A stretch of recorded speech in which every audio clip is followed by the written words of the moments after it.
Well, hello there, folks, and welcome back to another Face Off Friday.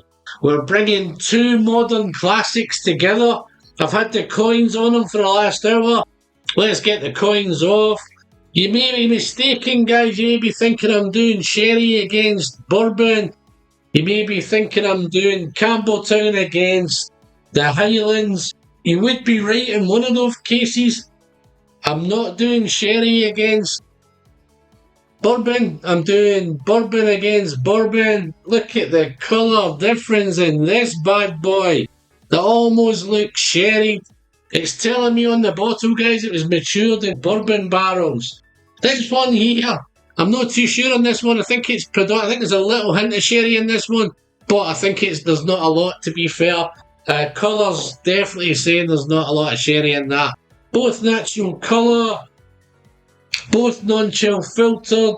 Let me tell you what we have, guys. We have the wonderful Kilkerran 12. This is from the 17th of December 2024 version. And this is the wonderful Deanston 12. 46.3% ABV. Pretty sure it's natural colour. I don't think it says on here, but yeah, 46.3 ABV. And it's from the wonderful Deanston distillery. So yeah, two modern classics, guys. Two permashelf whiskies. I'd imagine anybody who's watching, anybody who's clicked, would be looking forward to these two whiskies. Probably well established with these two whiskies. They're relatively easy to get hold of. So I don't think there's any problems there. This Kilkerran 12 it's a little bit harder, but it's getting much, much easier. They're both around about the 40, I think Deanston's around about £45. I think Kilkerran you can pay anything from £45 to £50. So yeah, they're not going to break any banks, they're not going to break anybody's budget. But guys, I'm salivating at the thought of these two. I've got the coins off now, and the whiff of these whiskies is just filtering up my nose. So I'm really looking forward to just getting these under my nose and just get them shared with you. I'm going to start with the Deanston, guys. So let me start with this dark Deanston. I think I have reviewed this, guys. I will probably try and put a link to it to give you an idea when I reviewed it. I reviewed it maybe, I don't know, 18 months ago maybe. But I'm getting back to this now. So let's see how it's come on since then. Wow, lovely. Colour, dark amber. Maybe a rich mahogany colour. Rich amber, dark amber. But yeah, it's rich. It's floral. And there's bags of honey going on.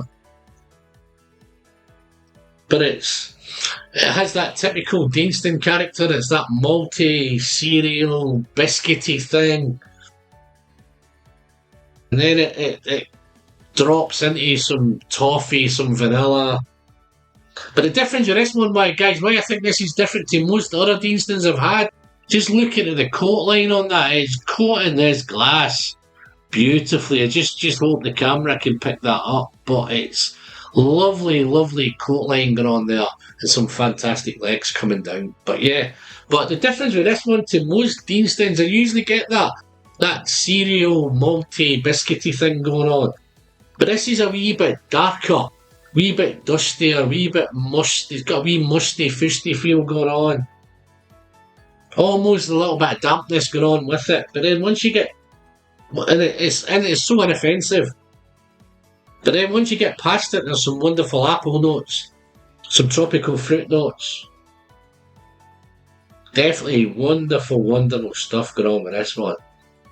Really, really interesting nose. It's been a wee while since I went back to this one, guys. I've only really dug it out to do a face-off with the big bad boy here. So this is the Kilkerran. Looks so different. So much lighter. I'm not too sure. I probably should have looked and seen what the mix is of these. I think this is more. It looks much, much more bourbon. I think this is probably one of the big ones. Maybe 70% bourbon, maybe 30%, maybe 80-20, something like that. But yeah, I will. If I find out, guys, I'll drop it into the description. So this is different. This is Campbeltown. A little bit of light peat going on in this one, so there's a little bit of peat in this.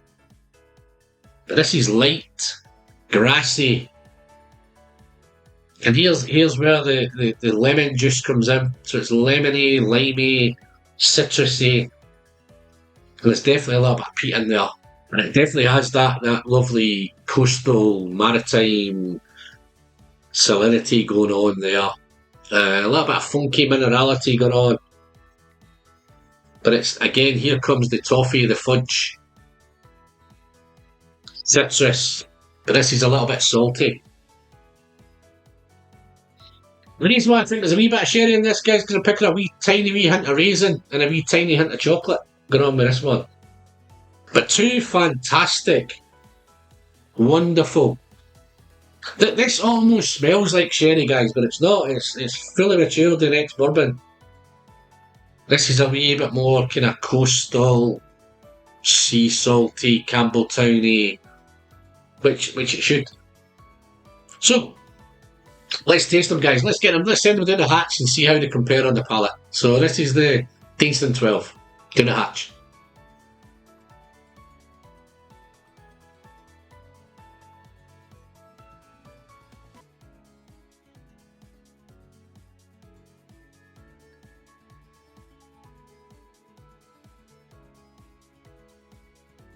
So good.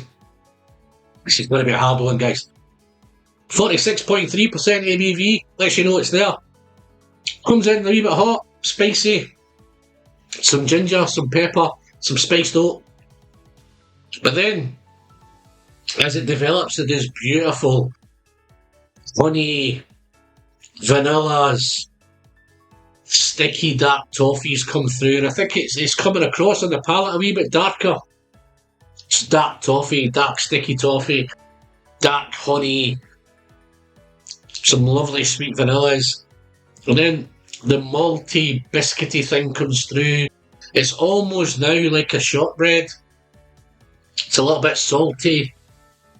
So even that oaty thing, oats, oatmeal, biscuity, cereal thing. It's even reminding me a little bit now of maybe of a salty porridge. Salty porridge, maybe drizzled in honey. I know some people like the sweet porridge, but I was brought up on a salty porridge. It's not my fault, guys. It was the upbringing. Salty porridge, drizzled in a wee bit of honey to bring the sweetness. But yeah, wonderful balance between the malt, the spice. There's no much fruit in this one, guys. I think it's all about the honey, the toffee, and I think that's the honey's bringing the vanillas are bringing the sweetness. But not much fruit. In fact, I can hardly find any fruit in there. But through the finish, it's dry, it's malty, it's salty, spicy, grassy, and it's okay. So yeah, super piece of work. Let's see how the Kilkerran does against that. Let's send this one down the hatch nice and responsibly, folks. Wish me luck. Kilkerran 12.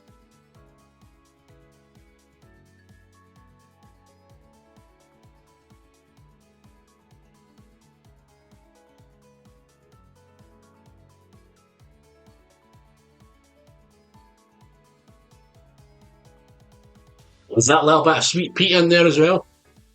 Distant smoke comes through. A little bit of dryness. Bags of citrus. This one's also grassy. That dry, distant smoke comes in on the arrival. It's almost chalky. And then, as it's developing now, that fudgy, toffee, treacle thing is coming in. Great mouthfeel. It's coming a little bit light. I think the Kilkerran 12 is feeling a wee bit lighter on the mouthfeel than what this Deanston 12. This Deanston 12 is coming in dark and dense and deep honeyed and sticky stuff going on. I think the Kilkerran's coming in. I think the main difference between the two drams is this little bit of peat in here. They've both got fudgy, toffee, treacle things going on. Great mouthfeel on both. This a little bit salty now on the Kilkerran, and it is maybe a wee bit of salted caramel heading to the finish. Wow, super. I came in, guys, with my mind made up. When I sat down to do these, I thought there's only going to be one winner here. It's going to be the Kilkerran 12. But this Deanston 12 has really surprised me on this tasting. It surprised me that much. I'm going to score them. I'm going to score the Deanston 89, and I'm going to score the Kilkerran, which I thought I had this in the bag. I'm going to score the Kilkerran 88. So this Deanston's just going to nick it. Not too sure what it is. I think it just gives me a wee bit more. It's darker, it's denser, it's thicker, it's almost dunnage. It's that musty, fusty, damp thing going on. Don't get me wrong, this lovely sweet peat thing is fantastic with the Kilkerran. Seems heavier, it just seems a better mouthfeel than the Kilkerran does, and I'm absolutely amazed, guys. But yeah, I think today's winner on this Friday face-off has surprised me today. It's going to be this dark Deanston 12, guys. If you've tried any of these, if you've tried this 2024 Kilkerran 12, if you've tried this really, really dark, this is the darkest Deanston 12 I've ever seen in my life. I would have swore that was sherry, but it does stay on the label until filtered, aged in bourbon barrels, bourbon casks for 12 years. Yeah, so fully matured in ex-bourbon. Wonderful. Guys, that's it. If you liked the video, don't forget to give me a thumbs up. Don't forget to smash that subscribe button down below. You know what to do. Patreons, big thanks to all of you guys. If you want to join my merry bunch and help out, you can. The links will be in the description. And if you want to just watch for free, you can join in Patreon down there, or you can hit the join button. It just helps to keep the channel going, guys. It helps us update equipment, and it helps us buy more of this booze behind us. But yeah, brings more of these fantastic whiskies to you. But other than that, I'm Alan. I'm the whiskey friend. Don't forget to send some great modern classic whiskies straight down the hatch. Cheers, folks.